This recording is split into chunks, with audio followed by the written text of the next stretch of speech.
ప్రజా సమస్యలు వనపర్తి జిల్లా కేంద్రంలో ఎమ్మెల్యే క్యాంపు కార్యాలయంలో విలేకరుల సమావేశం. మాట్లాడుతున్న వనపర్తి ఎమ్మెల్యే శ్రీ సూడి మేఘారెడ్డి, ఈ కార్యక్రమంలో వనపర్తి పట్టణ అధ్యక్షులు, మున్సిపల్ చైర్మన్, మున్సిపల్ కౌన్సిలర్స్, మండల నాయకులు, కాంగ్రెస్ పార్టీ అన్ని విభాగాల అధ్యక్షులు తదితరులు పాల్గొన్నారు. అప్పుడున్న పరిస్థితులను కానీ అప్పుడున్న ప్రజలంతా మోసం చేసుకుంటా 67,000 కోట్ల అప్పులతో 2014 నాడు కేసీఆర్ గారికి అప్పుడున్న కాంగ్రెస్ ప్రభుత్వం అప్పచెప్తే మళ్ళీ December 7th అంటే రేపు 2023 రోజు వాళ్ళు 7,20,000 కోట్లతో కార్పొరేషన్లు అన్ని కలిపి దాదాపు 8 లక్షల కోట్లు అప్పుల ఉపకరణ తెలంగాణ రాష్ట్రాన్ని కాంగ్రెస్ పార్టీకి ఇందిరమ్మ రాజ్యానికి అప్పచెప్పిన రోజులు రేపు. దాంట్లో సంవత్సరం అయింది కాంగ్రెస్ ప్రభుత్వం వచ్చి. అప్పుడున్న ప్రభుత్వాన్ని తెలంగాణ రాష్ట్ర ప్రజలందరూ, వనపర్తి ప్రజలతో సహా తెలంగాణ రాష్ట్ర ప్రజలందరూ దాదాపు 92 లక్షల ఓట్లేసి చేయగొట్టు మీద కాంగ్రెస్ పార్టీని ఆశీర్వదించి 65 మంది ఎమ్మెల్యేలు మమ్మల్ని అందరినీ గెలిపించి మేమందరం 65 మంది వైసీఎల్పీ మీటింగ్ పెట్టి గౌరవ ముఖ్యమంత్రి రేవంత్ రెడ్డి గారు ప్రమాణ స్వీకారం చేసిన రోజు రేపు. సో ఈ రోజుకి 1 year అవుతుంది. ఈ 1 year ఉత్సవాలు చేసుకోవడానికి నిజంగా కూడా ప్రభుత్వానికి ఏం ఉద్దేశం లేకుండే, కానీ గెలిచిన నెక్స్ట్ డే నుంచి ఫస్ట్ 3 నెలలేమో మేము గవర్నమెంట్ వడగొడుతున్నాం, కాంగ్రెస్ ఎమ్మెల్యేలు మాకు టచ్లు ఉన్నారు అని అట్లా ఒక ప్రచారం చేశారు. దాని తర్వాత మీరు అట్లా చేస్తున్నారు, ఇట్లా చేస్తున్నారు. ఎగ్జాంపుల్ ఒకటి మాట్లాడుకున్నాం. వనపర్తిలో హరీష్ రావు గారు వచ్చి ఒక మీటింగ్ పెట్టున్నారు రైతు ధర్నా పేరు మీద.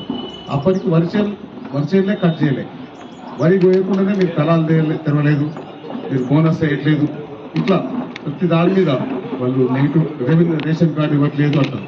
రేషన్ కార్డు వాళ్ళు ఇచ్చారు 9.5 సంవత్సరాల్లో. సో ఆ రేషన్ కార్డ్స్ మీద సబ్ కమిటీ వేసున్నాం, అది ఇవ్వాలని. రైతు భరోసా వేయలేదంటారు. రైతు భరోసా కొండలకు, గుట్టలకు, రాళ్లకు, రప్పలకు, చెరువులకు, గ్రామ కంటాలకు మీరు ఇచ్చినారు. అట్లా కాదు, ఓన్లీ రైతులకే ఎక్కువ ఇవ్వాలి. సో ఆ 10,000 సరిపోదు కాబట్టి మేము 15,000 వేసుకున్నాం. రైతు భరోసా పేరు మీద కాంగ్రెస్ పార్టీ మేము ఇచ్చిన మేనిఫెస్టో ఇచ్చిన గ్యారంటీలు అది కూడా ఒక భాగం ఉంది.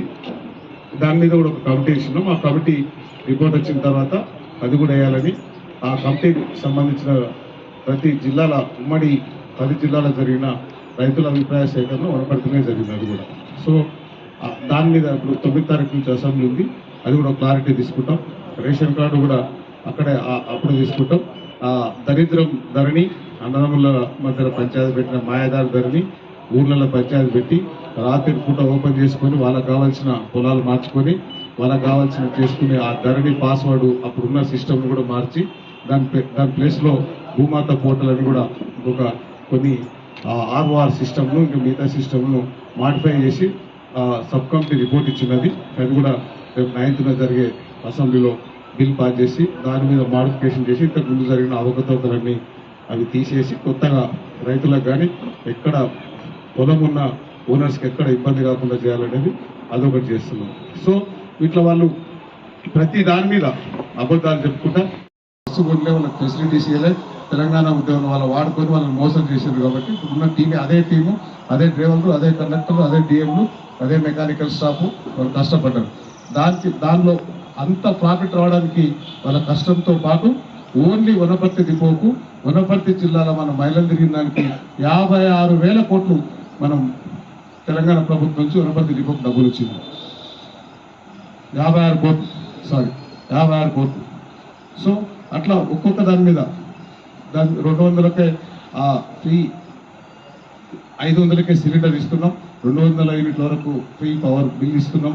దాంతోపాటు ఈ మొన్న December 7, 2023 నుంచి December 7, 2024 వరకు ఈ సంవత్సరంలో కాంగ్రెస్ పార్టీ అధికారంలోకి వచ్చినాక మనం ఏమేం చేసినాం, మనం ఏమేమి డెవలప్మెంట్ చేసినాం, ఏం చేసినాం, మనం ఇచ్చిన గ్యారెంటీలు ఏం చేసినాం, దానిలో భాగంగానే మొట్టమొదటిగా వరంగల్లో మహిళా సదస్సు పెట్టి మహిళలకు మేము ఏం చేసినామనే దాని మీద చెప్పినాం. దాదాపు సంవత్సరానికి మా తెలంగాణ బడ్జెట్లో 20,000 కోట్లు, 5 ఏళ్లలో 1,00,000 కోట్లు పెట్టి 1,00,000 మంది మహిళలను కోటీశ్వరులు చేసే బాధ్యత వాళ్ళకి, మహిళలకు ఆర్టీసీ బస్సులు కానీ మిగతా ఈ హాస్టల్స్లో గవర్నమెంట్ స్కూల్లో చదువుకునే పిల్లలకు స్టిచ్చింగ్ చేయడం కానీ ఏది వాళ్ళు చేయగలరు మహిళా సంఘాల ద్వారా చేసి వాళ్ళని కూడా అభివృద్ధి చేయాలనే ఉద్దేశంతో మహిళల మీటింగ్ పెట్టినాం. దాని తర్వాత మాబునాలో రైతు సదస్సు పెట్టేసి ఆ పెండింగ్ 2 lakhs లోపున్న రుణమాఫీ కూడా దాదాపు 2,740 కోట్లు రుణమాఫీ ఇచ్చి బ్యాలెన్స్ మొత్తం first phase, second phase, third phase కలిపి దాదాపు 32 లక్షల మందికి 22,000 కోట్లు అది కూడా రుణమాఫీ చేస్తున్నాం. అది కూడా మేము ప్రజలకు చెప్తున్నాం. నిన్నగాక మొన్న పెద్దపల్లిలో యువ వికాసం పేరు మీద అది కూడా మేము మీకు భారతదేశ చరిత్రలో 2 అతిపెద్ద కార్యక్రమాలు చేసినాం. ఒకటి షార్ట్ పీరియడ్లో వితిన్ 5-6 monthsలో రుణమాఫీ అంతా క్లియర్ చేసింది. చరిత్రలో 22,000 కోట్లు స్టేట్ బడ్జెట్ నుంచి కార్పొరేషన్ లేకుండా అప్పులు లేకుండా చేసిన ఘనత రేవంత్ రెడ్డి గారిది. దాంతోపాటు 53,000 ఉద్యోగాలకు మనం ఇంక్లూడింగ్ పోస్టింగ్స్ ఇచ్చి, ఆర్డర్స్ ఇచ్చి, పోస్టింగ్స్ ఇచ్చినాం. వాళ్ళకు అట్లా ఇవ్వడం వల్ల 53,000 మంది మా ఉద్యోగాలకు వచ్చారు. దాదాపు అదనంగా 4-5 లక్షల మంది ఇక మా ఏజ్ అయిపోయిందనో దాంతో ఆ జాబ్ నాకు రాదనో వాళ్ళు ఆల్టర్నేట్ చూసుకునే అవకాశం కూడా వాళ్ళకి వేరే చేసేసి ఎవ్రీ జిల్లాలో ప్రతి జిల్లాలో ఒక స్కిల్ డెవలప్మెంట్ పెట్టేసి ఆ ప్రైవేట్ కంపెనీస్ కానీ గవర్నమెంట్ రేపు పొద్దున వాళ్ళు ఎట్లా ఈ పోటీ ప్రపంచంలో తట్టుకోవాలని వాళ్ళకు కూడా చేసే ప్రయత్నం అది కూడా చేసినాం. దాంతోపాటు మహిళలకు ఉచితంగా బస్సులు చేసినాం. దాదాపు